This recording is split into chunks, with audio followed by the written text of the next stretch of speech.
ka tumayo at magsalita sa inyong harapan. Pero noon pa man, alam ko walang madali kapag ikaw ay Marcos. Nanginginig ako at ang aking boses, hindi dahil ako'y natatakot sa inyo, kundi dahil nalulungkot po ako. Ipagpaumanhin ninyo sa gitna ng magsasalita ko, ako'y hihinto, hihinga dahil sa bigat ng aking kalooban. Pero hindi yan ang dapat kong ihingi ng paumanhin. Guys, bago nangyari ang aksidente na ito mga ka-idol, nakapagpapicture pa yung pamangkin ko sa kanya. Narito po ako dahil Sir pa, sa tawag ang pamangkin ko yung nakaitim. Nakaitim. Pamangkin ko, nakapagpapicture pa sa kanila. Ito yung nangyari sa Agusan del Sur mga ka-idol. Itong vlogger na ito, nag-Agusan del Sur po siya mga ka-idol. Itong vlogger na ito. So yun na po mga ka-idol. At wala talaga, hindi na kaya mga ka-idol. Ayan. So, yun na mga ka-idol, maraming salamat.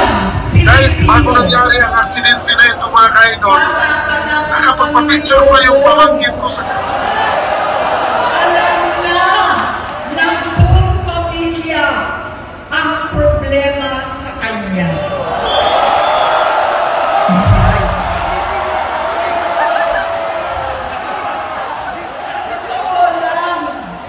Mababasa naman ng lahat ang mga testimonya ng aking ama patungkol sa kanyang ugali at gawain. Noon, dahil may tatay pa kami, hindi ko pa siya responsibilidad. Noong tumatanda, ay mas naging nakakabahala.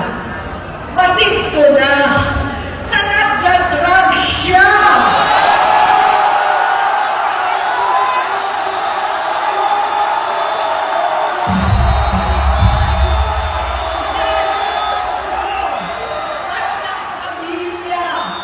Nalaman ng pamilya, seryoso ito.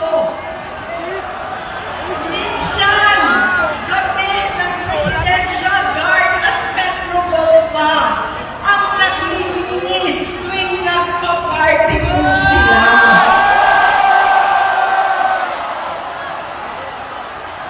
Nabuhay kaming magkakapatid sa ibang bansa. Kami-kami lang. Kinumbinsi ko pa si Bongbong. Pakasalan mo na si Lisa. Naisip ko noon, kapag nag-asawa siya, malalagay na sa tahimik at magkakaroon ng direksyon. Ang laki ng pagkakamali ko. Mas lumala ang kanyang paglulong. Magkalulong sa droga.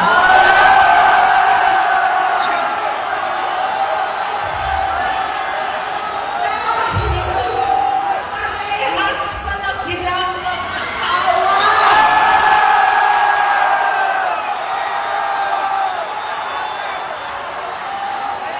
Naging gobernador siya ng Ilocos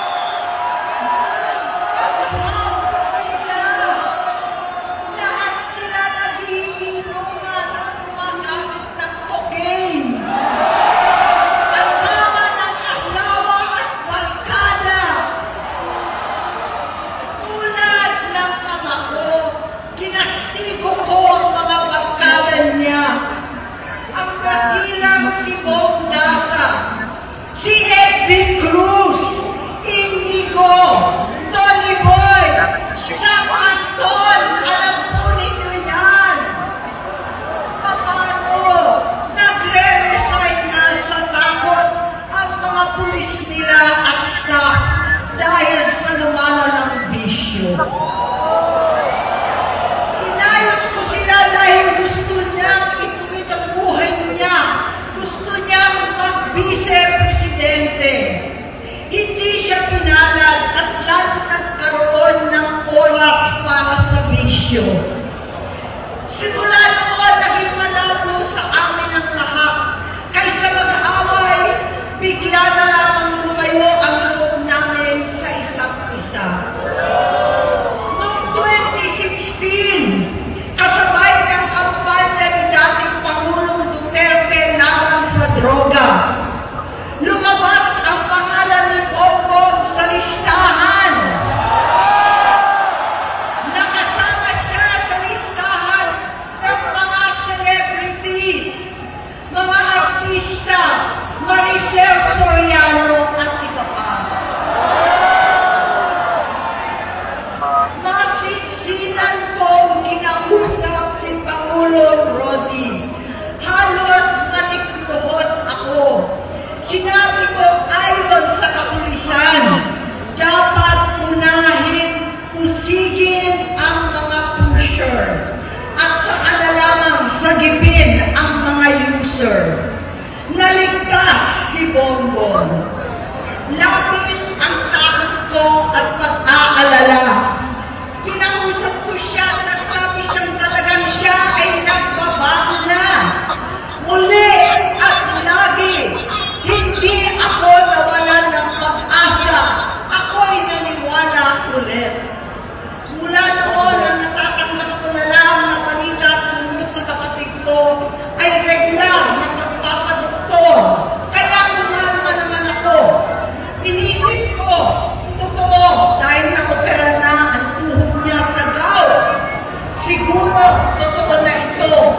Hanggang ito, nalaman ko na tuloy ang paggamit niya sa mga party na garapalan ng hahain ng droga. Pinagmamalaki pa ng mag-asawang kayang-kaya nila ang microdosing ng cocaine. Hani-haniin daw para 4 na beses sa isang araw. Hindi mabibisto. Ang pagpapadoktor, pinalabas nila ang pag-stem cell.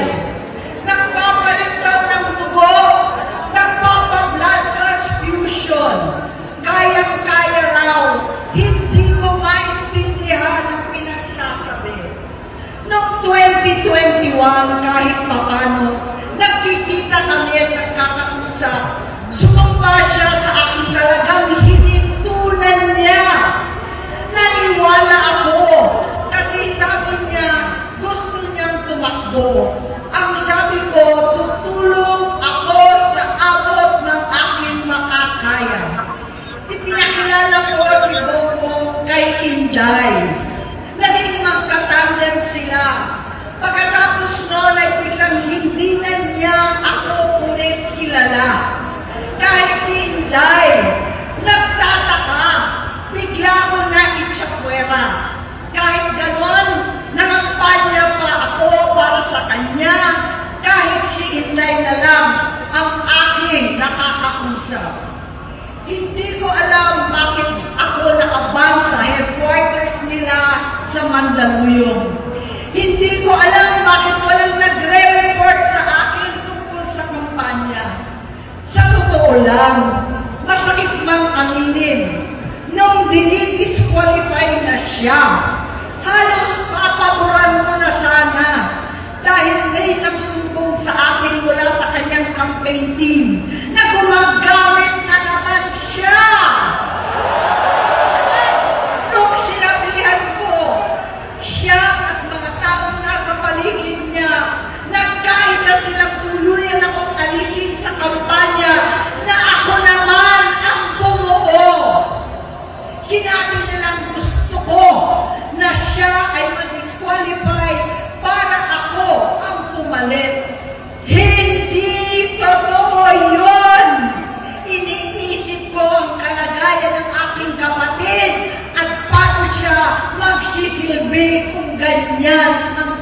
kalagayan niya.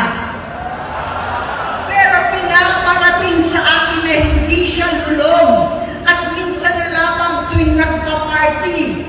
Hindi ko maipaliwanag bakit gusto ko maniwala at hindi mawalan ng pag-asa. Noong nanalo siya, naging pinakamalayo na kami sa isa't isa. Maliban sa opisyal at takbuhan at kapag pumupunta yung nanay namin, hindi ako sumama sa loob ng 3 taon dyan sa Malacanang. Dahil lang tara na doon ang inuman, ang paggamit nila ng cocaine at mga bawal na gamot. Hindi ba nila nakikita, naririnig, kakaiba na siya magsalita, hindi na maintindihan kung ano-ano na sinasabi at wala na sa sarili. Nagtatago sa kabaitan niya ang pang-aabuso niya sa droga. At nagbunga na ito ng mga nakakapinsalang maling desisyon. Hinayaan niyang kumilos ang mga nakatalibot sa kanya. Yung mga umaastang presidente habang nilululong siya ng mga ito. Hindi na kami nagkausap. Sa harap ng publiko, pinipilit ko magmukha kaming maayos. Pero wala na kaming koneksyon. Hindi ko hinihiling na maunawaan ninyo ako, lahat kayo. Sa palagay ko, ang makakaunawa lamang sa akin ay ang mga pamilya may pinagdaanan sa adiksyon, sa inom, sa sugal, sa alak, sa bisyo, higit sa lahat, sa droga. Pagkat hindi ko siya makakasama kung aking loob na ipasok sa institusyon, ipagamot, iparihab ko na yan. Pero tuwing maghaharap kami noon, hindi kaya ng aking kalooban na gawin yon. Tuwing magsasabi siya sa akin na magbabago na siya, hindi ko siya kayang tiisin. Hindi ko kayang ipagkait sa kanya pagkakataon at pagbabakasakali, umaasa ako at laging nananalangin na sana, oo nga, nagbago na siya. Hanggang dumating ang 2024 at 2025, yung bisyo niya na ang dahilan ng pagbahak ng korupsyon, kawalang direksyon, at maling-maling mga desisyon. Walang accountability, wala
noon.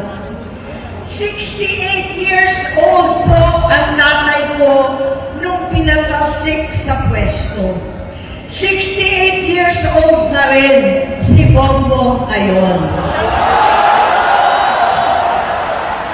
November 17 din, noong 2021, nung nakumbinsi ko si Inday na magbise kay Bongbong. November 18 po, bukas, ang ikatlong araw natin.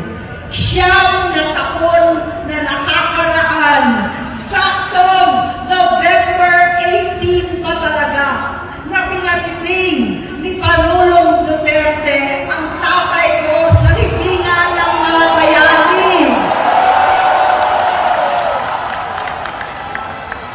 Halo-halo na ang aking nararamdaman, pero alam ko ito ang dulo at hangganan ng aking pagtitiis at pananahimik.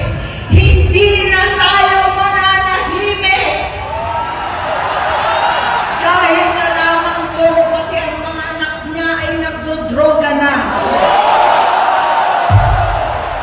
Pinasusuklaman ko pa ang pag-alok ng mag-inang si Sandro ng droga ang aking mga anak at iba pang mga kamag-anak.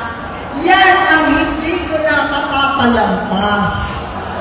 Sa loob ng halos 4 na dekada, wala akong ibang pinangarap kundi maipakita sa sambayanan na hindi kami masamang tao.